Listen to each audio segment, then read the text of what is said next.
4절 보시면 까닭 없이 나를 미워하는 자가 나의 머리털보다 많고 부당하게 나의 원수가 되어 나를 끊으려 하는 자가 강하였으니 내가 빼앗지 아니한 것도 물어주게 되었나이다.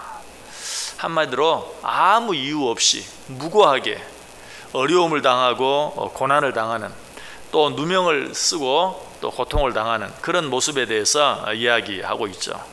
여기서 우리가 제일 먼저 주목해야 할 단어는 까닭 없이 혹은 부당하게 라는 말이, 사람은 누구나 까닭 없이 미움을 당할 때가 있죠. 부당하게 어려움을 당할 때도 있습니다. 사람이 당하는 미움에는 두 가지가 있는데요. 그 첫 번째는 자신의 죄나 잘못으로 인하여 당하는 미움이 있죠. 그러나 두 번째 미움은 자기는 아무 잘못도 하지 않았는데 그야말로 까닭 없이 부당하게 무고하게 당하는 그러한 미움이, 물론 이 두 가지 다 미움받는 것이기 때문에 당하기가 쉽지 않죠. 그러나 자기의 어떤 죄나 잘못으로 인해 당하는 미움은 내 잘못을 회개하면 돼요. 그리고 그 대상이 사람이면 그 사람에게 찾아가서 사과하면 돼요. 그러나 내 죄나 잘못과 상관없이 당하는 미움은 이거는 뭐 어떻게 해결할 방법이 없어요. 회개해도 안 되고 사과해도 소용이 없어요. 그러므로 이 두 가지 미움 가운데서도 정말 우리가 당하기 힘든, 견디기 어려운 그런 미움은 무고하게 당하는 그러한 미움인 것입니다. 그런데 이런 미움은 믿음을 가진 우리가 믿음 안에서 살아보려고 애쓰면 애쓸수록 이런 미움들은 더 심해지고 더 많아져요. 왜 그렇습니까? 예수님이 그 이유를 잘 말씀해 주시죠. 요한복음 15장 19절에 너희가 세상에 속하였으면 세상이 자기의 것을 사랑할 것이나 너희는 세상에 속한 자가 아니요 도리어 내가 너희를 세상에서 택하였기 때문에 세상이 너희를 미워하느니라.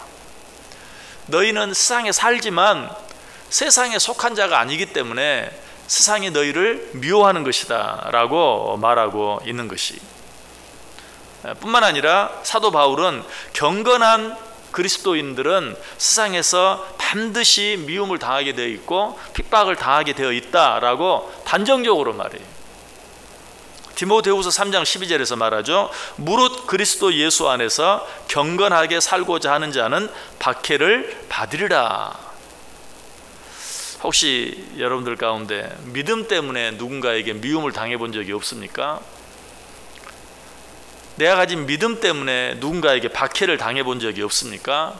그러면 우리는 일단 이렇게 한번 나 자신을 의심해 봐야 돼. 내가 적당히 예수 믿고 있지 않는가?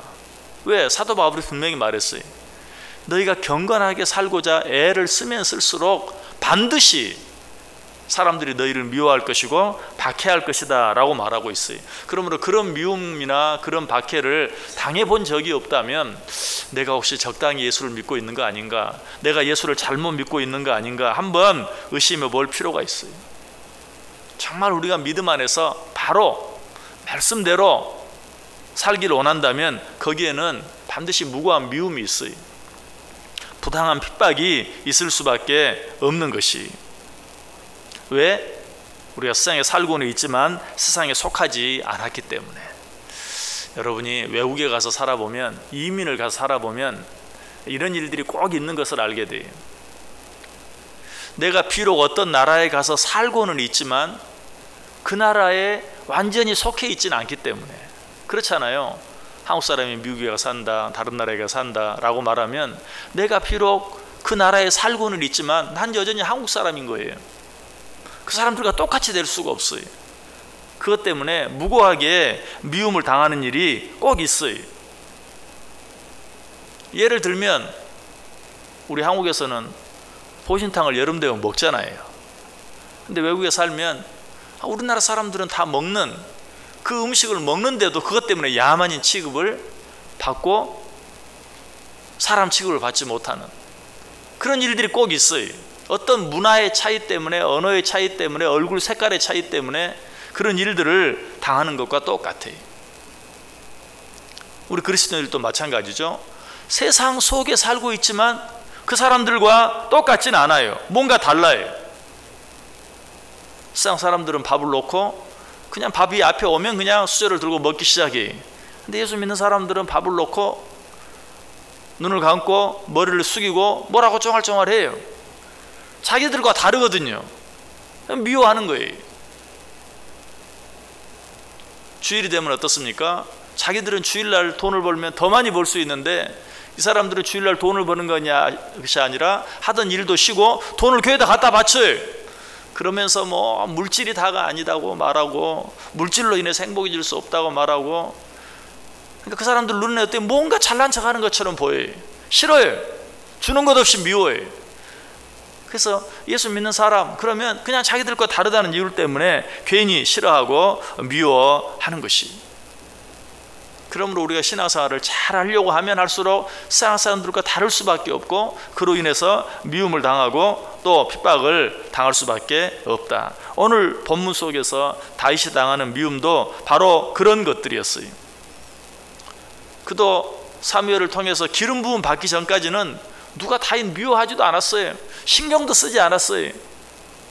그러나 사무엘로부터 기름 부음을 받고 그때로부터 성령의 감동하심이 임하고 거기 이 다윗의 삶을 통해서 하나님의 하나님 되심이 나타나게 되자 사람들은 괜히 이제 그를 시기하게 되고 미워하기 시작하는 그런 모습을 보아요. 특별히 아무것도 아닌 것처럼 보였던 다윗이 골리앗을 쳐 죽이고 나니까 그 나라의 왕이었던 사울을 비롯해서 많은 사람들이 그를 미워하고 싫어하게 되는, 그를 향한 미움이 극에 달하게 되는 것을 보게 돼요.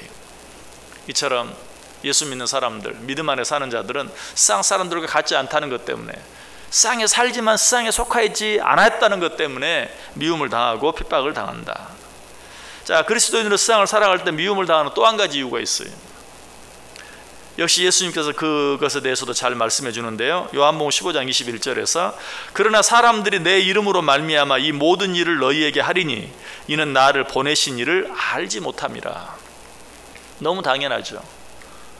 그들이 하나님을 알지 못하기 때문에, 하나님을 알지 못하니까 하나님이 보내신 예수 그리스도도 알지 못하죠. 그러므로 그 예수 그리스도를 믿는 우리들을 그들이 미워하고 싫어할 수밖에 없는 것이. 그래서 예수님께서 또 이렇게 말씀하십니다. 세상이 너희를 미워하면 너희보다 먼저 나를 미워한 것을 알라. 이 말은 우리에게 참 위로가 되죠. 물론 우리만 이런 미움을 받는 것이 아니라 예수님도 미움을 받았구나, 그런 것 때문에 위로를 받는 게 아니고, 우리가 미움을 받는 것은 예수님이 당하신 미움, 예수님이 당하신 고난에 동참하는 일이 되는 거예요. 우리는 늘 그렇게 말하죠. 주의 고난에 동참하게 해주옵소서. 말은 그렇게 하면서 무고하게 예수 믿는 것 때문에 미움을 당하거나 박해를 당하면 하나님, 나는 잘 믿어보려고 애쓰는데 왜 이런 일을 당하게 합니까? 라고 원망하고 불평해.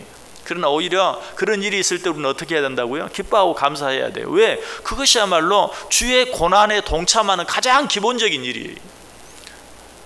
주님께서도 이 세상을 살면서 무고하게 미움을 당했어요. 박해를 당했어요. 그러므로 우리도 이 세상을 살면서 세상에 속하지 않았다는 일 때문에 미움을 당하고 박해를 당하는 것은 예수님이 당하신 그런 고난에 동참하는 것이 된다. 그래서 베드로는 우리에게 이렇게 부탁하죠. 너희가 그리스도의 고난에 참여하는 것으로 즐거워하라. 이는 그의 영광을 나타내실 때에 너희로 즐거워하고 기뻐하게 하려 함이라. 이런 무고한 고난, 무고한 미움이 있을 때 그것 때문에 원망하고 불평하고 또 실망하고 실족할 것이 아니라 오히려 기뻐하고 즐거워하라. 그런 일이 없으면 어떻게 생각하라고요? 내가 예수 잘 믿고 있는 거 맞는가? 오히려 그렇게 나 자신을 돌아볼 수 있어야 된다. 실제로 우리가 세상 사람들로부터 무고하게 미움을 당하고 고난을 당하는 일을 허락하시는 중요한 이유 가운데 하나가 그것이 나를 돌아볼 수 있게 하기 위해서. 전도서 7장 14절에 보면 뭐라고 말합니까? 형통한 날에는 기뻐하고 곤고한 날에는 되돌아보아라. 무고한 미움, 무고한 핍박이 있을 때 나 자신을 한번 돌아볼 수 있어야 돼요. 내가 바로 신앙생활하고 있는가? 내가 잘하고 있는가? 혹시 이 미움과 박해가 내 잘못으로 인해 생긴 것은 아닌가? 나 자신을 한번 돌아볼 수 있어야 돼요. 오늘 본문 속에서 다윗도 그렇게 하고 있어요. 5절 보세요. 하나님이여 주는 나의 우매함을 아시오니 나의 죄가 주 앞에 숨김이 없나이다. 무고하게 고난을 당하면서도 나는 죄인입니다. 내가 이런 일을 당하는 것 당연합니다. 쌉니다. 아니 오히려 내 죄에 비하면 약합니다. 라고 그렇게 고백하고 있는 것을 보아요. 우리가 어떤 일을 당하든지 그 일을 통해서 내 잘못이 있든 없든 나 자신을 돌아볼 수 있어야 된다. 갈라디아서 6장 1절에 말하죠. 형제들아 사람이 만일 무슨 범죄한 일이 드러나거든 신령한 너희는 온유한 심령으로 그러한 자를 바로잡고 너 자신을 살펴보아 너도 시험을 받을까 두려워하라. 나를 무고히 미워하는 사람 앞에서도 혹시라도 내가 그러한 자리에 있지는 않는지 나 자신을 돌아볼 수 있어야 한다.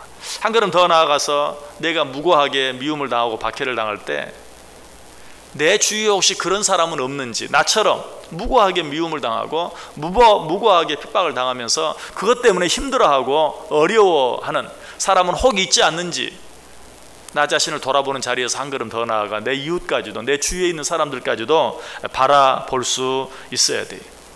역시 바울이 또 우리에게 부탁하죠. 빌립보서 2장 4절에서 각각 자기 일을 돌볼 뿐더러 또한 각각 다른 사람들의 일을 돌보아 나의 기쁨을 충만하게 하라. 내 어려움으로 인해서 나를 돌아볼 뿐만 아니라 나와 같은 어려움을 당하고 있는 다른 사람까지 돌아볼 수 있다면 그것이야말로 하나님을 기쁘시게 하는 일이다 라고 이야기하고 있어요. 여러분 가운데 혹시 무고하게 미움을 당하고 고통을 당하는 분이 있습니까? 제일 먼저 여러분 자신을 돌아볼 수 있는 기회로 삼을 수 있기를 바랍니다.